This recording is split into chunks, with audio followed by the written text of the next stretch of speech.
In this video, I want to take a look at writing and simplifying ratio. So the first question is, why do we use ratio?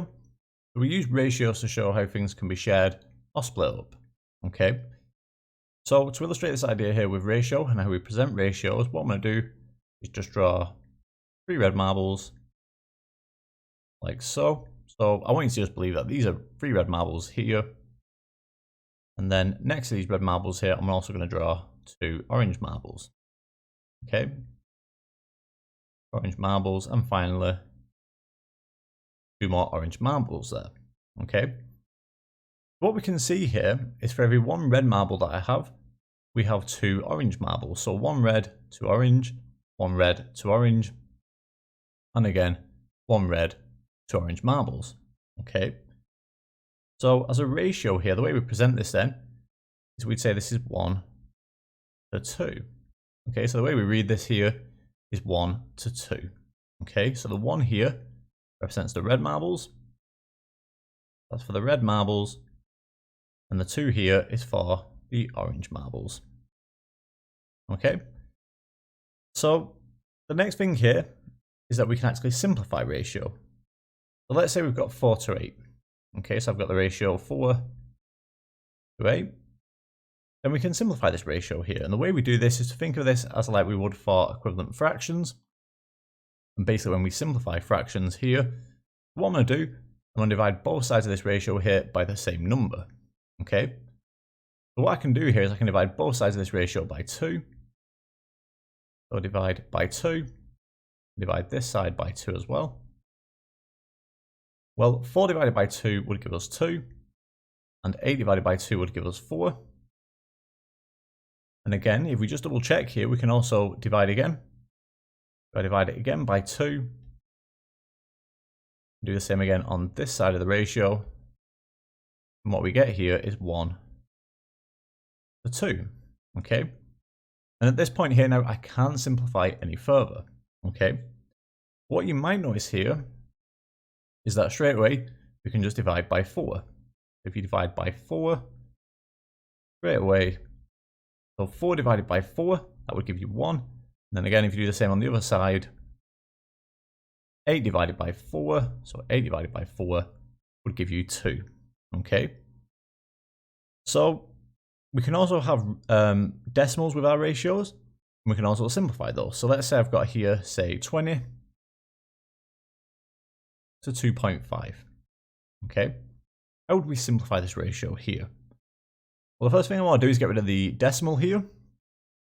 So a nice easy way of doing that would be to just double this number here. But remember, whatever you do to one side of the ratio, make sure you do it to the other side. If we double both sides here, we just times it by 2.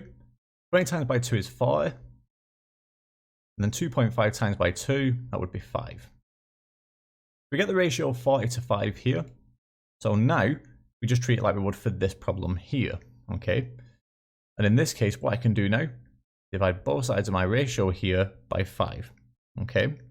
We can divide both sides by 5, divide that side by 5, do the same on this side here.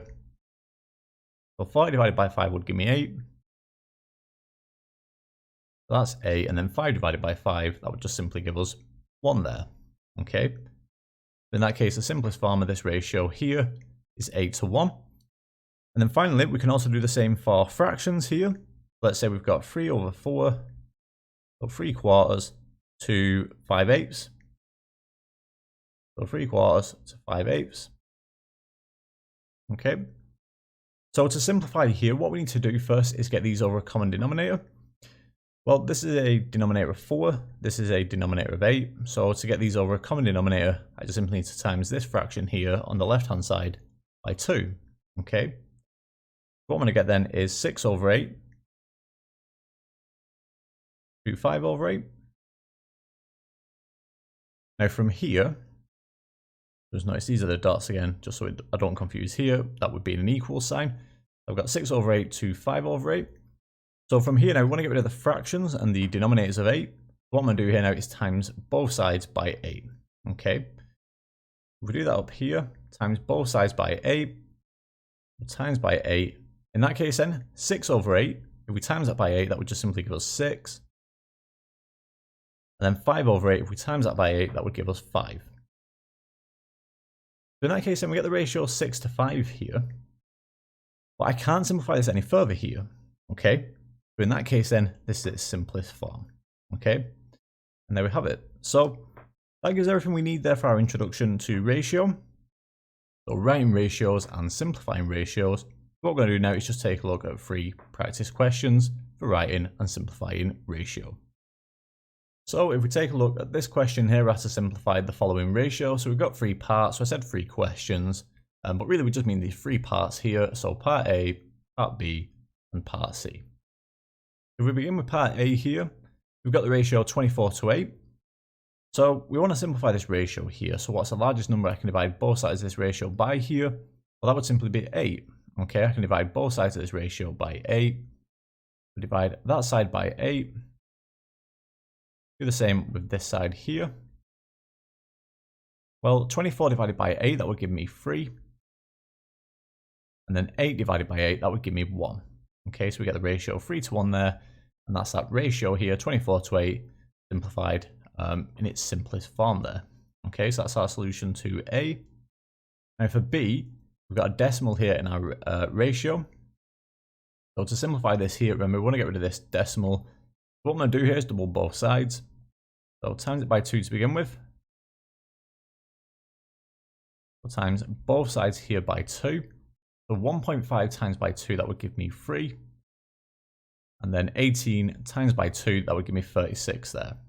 Okay, so we get 3 to 36.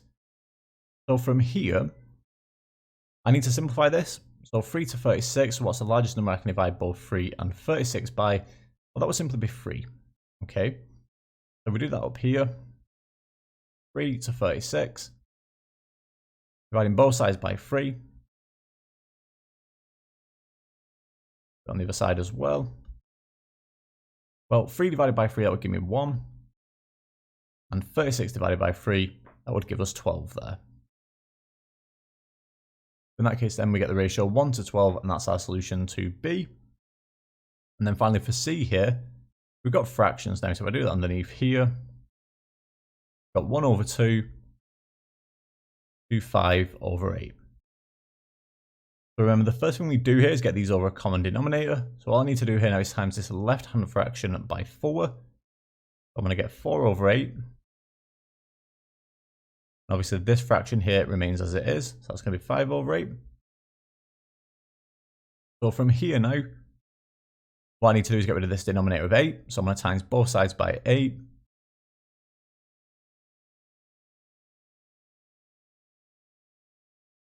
Well, 4 over 8 times by 8, that would simply give me 4.